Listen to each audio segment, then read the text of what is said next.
சீர்காழியில் இளைய தலைமுறைக்கு உதவுவதற்காக ஒரு ஸ்பெஷல் டீம். இளைஞர்கள் சேர்ந்து அசத்தும் நாளைய தலைமுறைக்கான இன்றைய முன்னெடுப்பு. கடந்த நவம்பர் 14ஆம் தேதி மயிலாடுதுறை மாவட்டம் சீர்காழியில் நம்ம சீர்காழி பவுண்டேஷன் அலுவலக துவக்க விழா சிறப்பாக நடைபெற்றது. இளைய தலைமுறையை சரியாக வழிநடத்தி அவர்களுக்கான வாழ்வியல் மற்றும் சுய முன்னேற்ற வளர்ச்சியை ஊக்குவித்து சிறப்படைய செய்யும் நோக்கில் உருவாக்கப்பட்டுள்ள சேவை அமைப்பான நம்ம சீர்காழி பவுண்டேஷன் கடந்த பல மாதங்களாக சீர்காழி மற்றும் சுற்றுவட்டார பகுதி இளைஞர்களுக்கு பயனுள்ள பல சிறப்பு வழிகாட்டுதல்களை செய்து வருகிறது.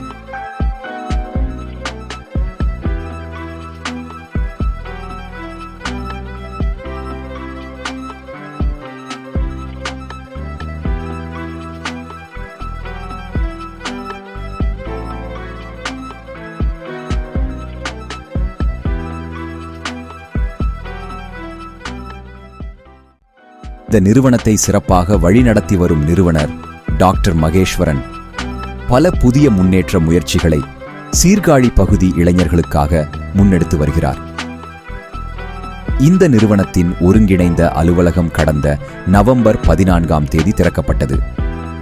இந்த சிறப்பு நிகழ்வில் சீர்காழி பிரபல மருத்துவர் திரு முத்துக்குமார், பரஞ்சோதி ஜூவல்லர்ஸ் திரு பழனியப்பன், ரோட்டரி சங்க துணை ஆளுநர் Thiru V C. Balaji, temple town Rotary club தலைவர் திரு கோபாலகிருஷ்ணன், சீர்காழி ரோட்டரி சங்கத் தலைவர் திரு கணேஷ், சீர்காழி லயன்ஸ் சங்கத் தலைவர் திரு சரவணகுமார், கொள்ளிடம் இன்ஸ்பயர் லயன்ஸ் சங்கத் தலைவர் திரு ஜே. ராமலிங்கம், ரோட்டரி சங்க முன்னாள் தலைவர்கள் திரு சுடர் கல்யாண சுந்தரம், திரு சுசீந்திரன், திரு சுப்பிரமணியன், லயன்ஸ் சங்க முன்னாள் தலைவர்கள் திரு சோமசுந்தரம், திரு வேல்முருகன், சீர்காழி நகர அனைத்து வணிகர்கள் நலச் சங்கத் தலைவர் திரு பாபு விஜயன் மற்றும் சீர்காழி பகுதியைச் சேர்ந்த பல்வேறு பொதுநல அமைப்புகள், வணிக சங்கங்கள், அரசியல் பிரமுகர்கள், சமூக ஆர்வலர்கள் பலரும் இந்நிகழ்வில் கலந்து கொண்டனர்.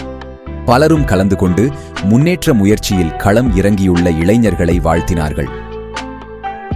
இந்நிகழ்வினை நம்ம சீர்காழி பவுண்டேஷன் தலைவர் திரு பூவரசன் தலைமையேற்று நடத்தினார். நிகழ்வின் முடிவில் செயலாளர் திரு மணிகண்டன் நன்றி கூறினார். இந்நிகழ்வினை நம்ம சீர்காழி பவுண்டேஷனின் அனைத்து உறுப்பினர்களும் தன்னார்வலர்களும் ஏற்பாடு செய்திருந்தனர்.